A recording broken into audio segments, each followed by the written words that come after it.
Hello दोस्तों, welcome है आपका स्पेशल नॉलेज पी में। दोस्तों 3 दिसंबर को मोक्षदा एकादशी है। तो आज मैं लेके आई हूँ मोक्षदा एकादशी की कथा, लेकिन उससे पहले हम पूजा विधि जान लेते हैं।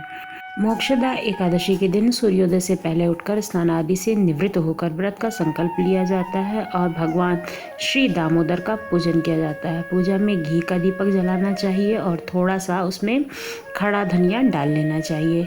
तुलसी की मंजरी भी भगवान दामोदर अर्थात भगवान विष्णु को अर्पित की जाती है और मिष्ठान तथा फलों का भोग लगाया जाता है। मोक्षदा एकादशी व्रत की कथा सुनी जाती है और रात में जागरण करते हुए भगवान का संकीर्तन किया जाता है। इस दिन गीता के 11वें अध्याय का पाठ अवश्य करना चाहिए, क्योंकि इस एकादशी को गीता जयंती है और गीता का पाठ करना अत्यंत शुभ माना जाता है। चंदन की माला से श्री कृष्ण दामोदर नमः मंत्र का जाप किया जाता है। मोक्षदा एकादशी के अगले दिन पूजा पाठ करने के बाद गरीबों को दान दक्षिणा देनी चाहिए। पूजा पाठ तथा दान दक्षिणा के बाद व्रत खोलकर भोजन ग्रहण किया जाता है। आइए कथा सुन लेते हैं। महाराज युधिष्ठिर ने कहा कि हे भगवान, आप तीनों लोगों के स्वामी हैं, सबको सुख देने वाले हैं और जगत के पति हैं। मैं आपको नमस्कार करता हूँ। हे देव, आप सबके हितैषी हैं, अतः मेरे संशय को दूर करके मुझे बताइए कि मार्गशीर्ष एकादशी का नाम क्या है। उस दिन कौन से देवता का पूजन किया जाता है और किसकी पूजा विधि क्या है, कृपया करके मुझे बताइए। भक्तवत्सल भगवान श्री कृष्ण कहने लगे कि हे धर्मराज, तुमने बड़ा ही उत्तम प्रश्न किया है। इसके सुनने से तुम्हारा यश संसार में फैलेगा। मार्गशीर्ष शुक्ल एकादशी अनेक पापों को नष्ट करने वाली होती है और इसका नाम मोक्षदा एकादशी होता है।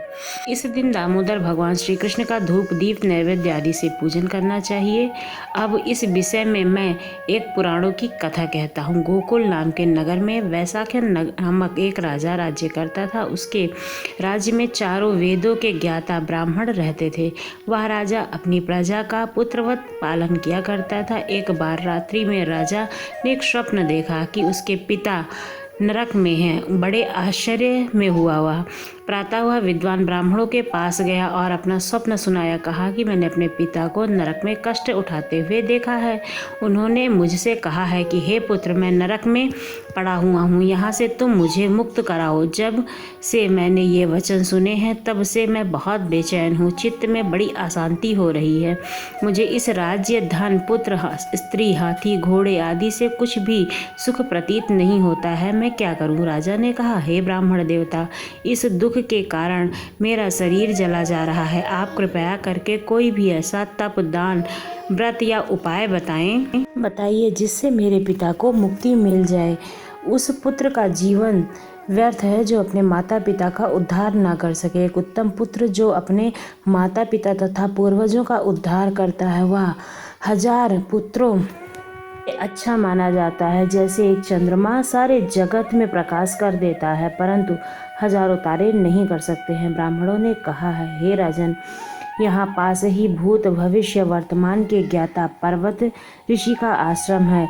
आपकी समस्या का हल वे जरूर देंगे। ऐसा सुनकर राजा मुनि के आश्रम पर गया। उस आश्रम में अनेक शांति चित्त योगी और मुनि तपस्या कर रहे थे।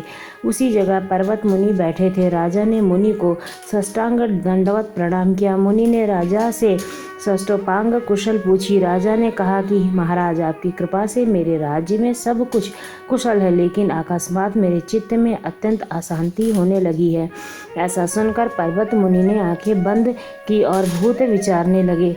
फिर बोले, हे राजन, मैंने योग के बल से तुम्हारे पिता के कुकर्मों को जान लिया है। उन्होंने पूर्व जन्म में कुछ कुकर्म किए थे। उनकी पत्नी को अत्यंत पीड़ा हुई थी।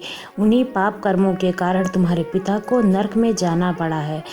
तब राजा ने कहा कि इसका कोई उपाय बताइए। मुनि बोले, हे राजन, आप मार्गशीर्ष एकादशी का उपवास करें और उपवास में पुण्य को अपने पिता को संकल्प दें। इसके प्रभाव से आपके पिता की अवश्य नरक से मुक्ति होगी। मुनि के ये वचन सुनकर राजा महल में आया और मुनि से कहने लगा, कुटुंब सहित मोक्षादि एकादशी का व्रत किया जाएगा, जिसके उपवास का पुण्य अपने पिता को मैं अर्पण करूंगा। इसके प्रभाव से उनके पिता को मुक्ति मिल जाएगी। और स्वर्ग में जाते ही वे पुत्र से कहने लगे, हे पुत्र, मेरा कल्याण किया है तुमने।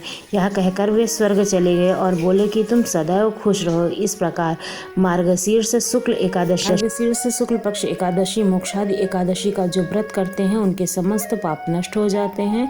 इस व्रत से बढ़कर मोक्ष देने वाला कोई व्रत नहीं है। इस कथा को पढ़ने व सुनने से वाजपेयी यज्ञ का फल प्राप्त होता है।